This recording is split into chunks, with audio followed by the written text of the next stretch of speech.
അറബിക്കടലിൽ തീ വിഴുങ്ങിയ വാൻഹായ് 503 ചരക്ക് കപ്പൽ മുങ്ങാതെ രക്ഷിച്ചെടുക്കാൻ അവസാന ശ്രമമാണ് ഇപ്പോൾ കോസ്റ്റ് ഗാർഡ് നടത്തിക്കൊണ്ടിരിക്കുന്നത്. പൊട്ടിത്തെറിക്കുന്ന രാസവസ്തുക്കളുള്ള കണ്ടെയ്നറുകളിൽ തീ പടരുന്നത് നിയന്ത്രണ വിധേയമാക്കാൻ കടലിൽ നിന്നും അങ്ങനെ ജെറ്റ് പമ്പുകൾ ഉപയോഗിച്ചുള്ള വെള്ളം ചീറ്റൽ പ്രക്രിയയാണ് ഇപ്പോൾ നടന്നുകൊണ്ടിരിക്കുന്നത്. പ്രദീപ് ജോസഫ് കൂടുതൽ വിവരങ്ങളുമായി ചേർന്നുണ്ട്. പ്രദീപ്, ഏറ്റവും വലിയൊരു ആശങ്ക എന്ന് പറയുന്നത് കണ്ടെയ്നറുകളിലുള്ളത് വിഷവസ്തുക്കളാണ്, പൊട്ടിത്തെറിക്കുന്ന വസ്തുക്കളൊക്കെയാണ്. ഈ തീ അണയ്ക്കാനുള്ള ശ്രമങ്ങൾ പുരോഗമിക്കുമ്പോൾ ഇത് എത്രത്തോളം ശ്രമകരമാണ്?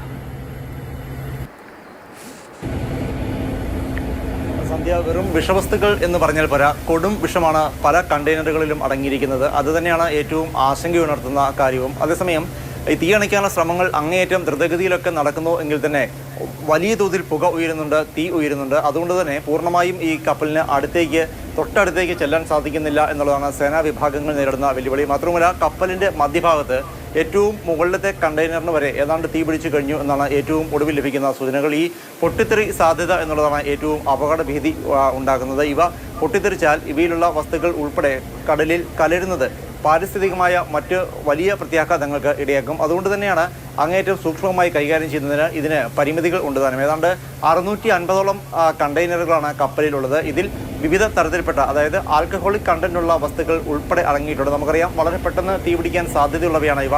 ഇതിൽ അടങ്ങിയിരിക്കുന്ന ചില വസ്തുക്കളാണെങ്കിൽ